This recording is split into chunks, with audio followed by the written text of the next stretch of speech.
स्वर्ग जाना है यहाँ पे हाथ उठाना।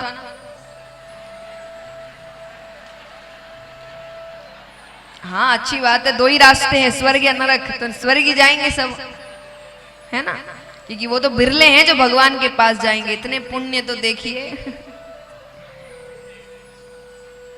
हाँ अभी माने अभी थोड़ी, जब जाना होगा तभी, बोलने से थोड़ी हो जाता है। वो ऊपर लिख के लाए हैं, ये सब बातें हैं देखिए कि बोलने से, वो सब ऊपर जन्म मृत्यु ऊपर से लिखा आया है, कब जाना है कब आना है सब लिखा है। तो देखिए आप सबने हाथ उठाया, स्वर्ग जाना है, लेकिन उसके लिए मरना पड़ेगा, पड़ेगा। भगवान यही उदाहरण दे रहे हैं प्रहलाद जी को कि सबको कल्याण करवाना है, सबको चाहिए अच्छे दिन आए, हमको पुण्य मिले, सत्संग किसी को नहीं करना, तो सबको स्वर्ग जाना है। स्वर्ग की बातें सुन के बड़ा अच्छा लगता है कि वहां पर ऐसा होता, मरना किसी को नहीं है। मरे बिना स्वर्ग जाओगे कैसे? यानी कोई भी अच्छी चीज प्राप्त करने के लिए मेहनत त्याग करना पड़ेगा। मरना यानी संसार को त्याग, छोड़ दिया संसार, लेकिन स्वर्ग चाहिए तो मरना पड़ेगा। तो कोई भी अच्छी चीज चाहिए उसके लिए त्याग करना पड़ेगा, मेहनत करनी पड़ेगी। तो भगवान कहते हैं मैं एक ही बात समझाता हूं बार बार, हर चीज मर्यादा के साथ करिए, लेकिन अगर सत्संग मर्यादा के साथ नहीं हुआ, देखिए भगवान की भक्ति बहुत जरूरी है। मैं एक ही बात हमेशा कहती हूं, भगवान की भक्ति से क्या होगा? देखिए जो नहीं मानता, कुछ है जो भगवान को मानते हैं, कुछ है जो नहीं मानते हैं। अब मान लीजिए कोई ऐसा व्यक्ति है जो कहे कि मैं बहुत मानता हूं, अब भगवान हो नहीं हो उसको कोई फर्क पड़ा मानने वाले को? क्योंकि भगवान ने ये तो हमेशा कहा है कर्म करो। भक्ति वाला ये नहीं कह सकता कि भाई भगवान नहीं तो मुझे तो फल ही नहीं मिलेगा, कर्म का फल तो मिलेगा, लेकिन भगवान के कारण उसको एक उम्मीद हमेशा मिलती है। वो हार भी गया, उम्मीद जिंदा रहती है कि वो है, कहीं ना कहीं एक ऐसा है जो मेरा हर वक्त अच्छा सोचता है।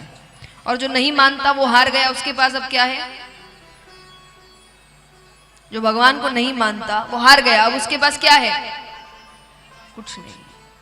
तो मानने वाले के लिए भगवान हो ना हो उसको तकलीफ नहीं होगी, पर नहीं मानने को अगर भगवान सच में है तो उसका बहुत बड़ा लॉस है, क्योंकि वो उस उम्मीद से दूर है जो जीने का रास्ता दिखाती है। उम्मीद पर दुनिया, वो उम्मीद भगवान जगाते हैं। और उम्मीद यानी विश्वास कि दुनिया में एक ऐसा है जो मेरा बुरा नहीं सोच सकता, मैं हार भी रहा हूं तो उसमें भी वो मेरा अच्छा ही सोच रहा है। और गलत काम करने में वही भगवान का भरोसा। आज जो भगवान को नहीं मानता वो आसानी से गलत काम करेगा, क्योंकि गलत काम एकांत में होते हैं, जब कोई देख नहीं रहा। अब जो भगवान को नहीं मानता उसके लिए वो जी भर के गलत काम करेगा, क्योंकि उसको कोई नहीं देख रहा। पर जो मानता है वो जानता है कहीं ना कहीं से तो वो देख रहा है, और वो सबका हिसाब लेगा। तो इसीलिए भगवान को मानना सिर्फ भजन कीर्तन करना नहीं है। मत करिए भजन कीर्तन, नहीं कर सकते तो, पर मानो, क्योंकि उनको मानने से आप हारते नहीं हैं। हारते यानी उम्मीद नहीं हारती। जीवन में तो हार जीत लगी रहेगी। एक व्यक्ति ऐसा नहीं है, मैंने कहा ना कि आप दुख सुख की बात करते, भगवान को मानेंगे तो सुख ही सुख मिलेंगे, तो उनको नहीं मिल जाते। राम जी को सुख नहीं मिल जाते, श्री कृष्ण को सुख नहीं मिल जाते, वो तो भगवान है, सबको सुख देने वाले, खुद को सुख नहीं दे सकते थे वो। पर उन्होंने यही सिखाया, अगर जीवन जी रहे हो तो सुख दुख हार जीत ये लगी रहेगी, इसी का नाम जीवन है। तो जितना हो सके भगवान पर भरोसा करके उनको हर चीज के लिए धन्यवाद करते रहो। कहते ना, एक व्यक्ति शिकायत कर रहा था कि मेरे पास पहनने को जूते नहीं है, जूते नहीं है, जूते नहीं है। थोड़ी दूर जाकर देखता है एक व्यक्ति के पैर ही नहीं है। जब तक हम अपने से नीचे लोगों को नहीं देखते ना, हमको समझ नहीं आता कि हम कितने खुशनसीब हैं, हमें कितनी चीजें प्राप्त है।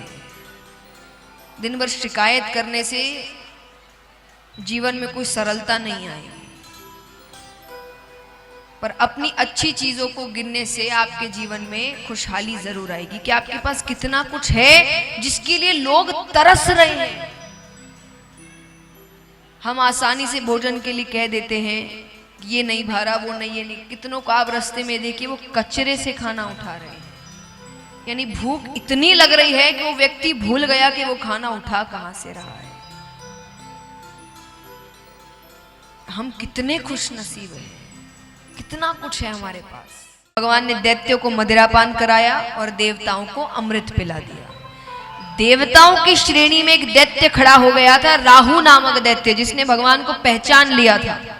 जब भगवान को समझ आया, भगवान ने सुदर्शन चक्र फेंका, सर धड़ अलग भी कर दिया, लेकिन तब तक अमृत ने अपना काम कर दिया था। तब से नाम पड़ा राहु और केतु। तो इस प्रकार समुद्र मंथन हुआ। अब यहां पर देवताओं के पास आ गया वापस से, क्योंकि दैत्य क्रोध में युद्ध करते हैं, लेकिन देवता सब अमृत पी चुके थे तो सब जीत गए। अब यहां पर राजा परीक्षित कहते हैं तो क्या दैत्यों ने छोड़ दिया ऐसे ही? क्योंकि देखा जाए धोखा तो हुआ है उनके साथ। तो बोले नहीं, उन्होंने फिर ऐसा काम किया कि फिर भगवान भी नहीं मार सकते थे उनको। क्या किया? उन्होंने धर्म का कवच पहना। दैत्य सच बोलने लगे, धर्म के कार्य करने लगे, यज्ञ करने लगे, ब्रह्मचर्य का पालन करने लगे। इसीलिए देखिए कंस को, रावण को, सबको भगवान ने मारा है, बलि को मारा नहीं, क्योंकि वो गलती कर ही नहीं रहा था। सजा कब दी जाती है? जब गलती करोगे। वो गलती ही नहीं कर रहा, सजा किस बात की देंगे उसको? बलि को दैत्यों का राजा बनाया गया।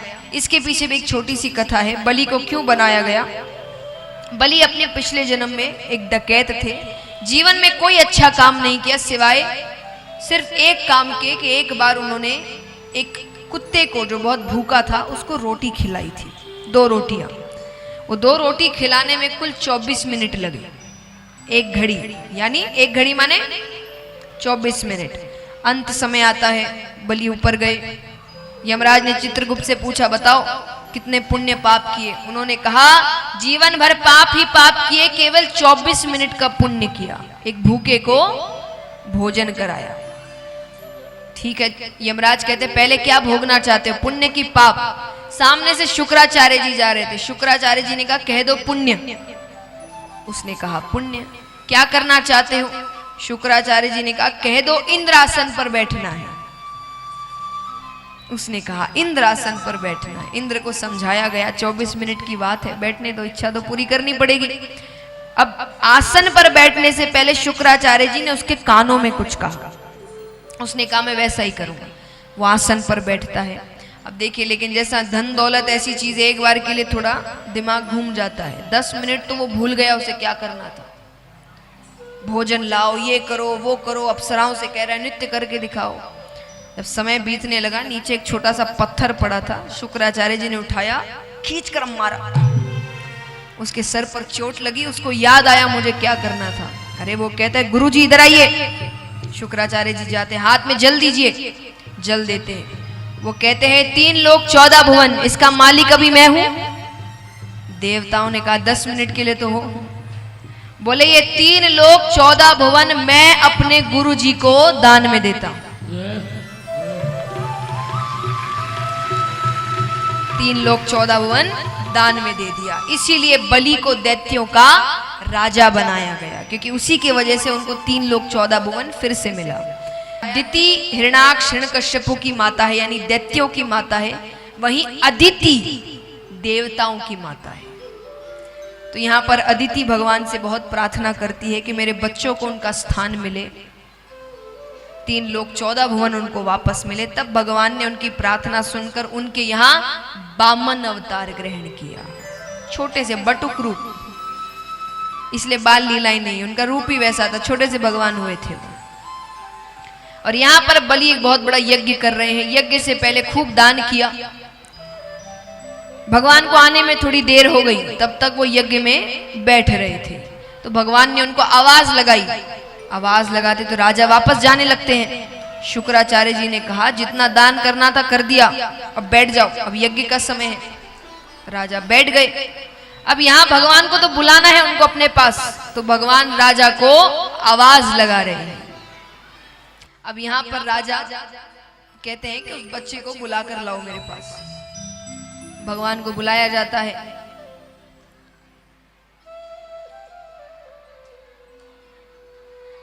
राजा ने कहा बताओ क्या मांगना चाहते हो, आज तो मन करता है अपना सब कुछ लुटा दो। भगवान कहते हैं हमें ज्यादा नहीं चाहिए, संतुष्ट ब्राह्मण हैं हम, पहले तो वचन दीजिए जो मांगेंगे वो ही देंगे। राजा ने कहा ठीक है वचन देता हूं, जो मांगोगे वही दूंगा। बोले मुझे 3 पग भूमि चाहिए। क्या चाहिए?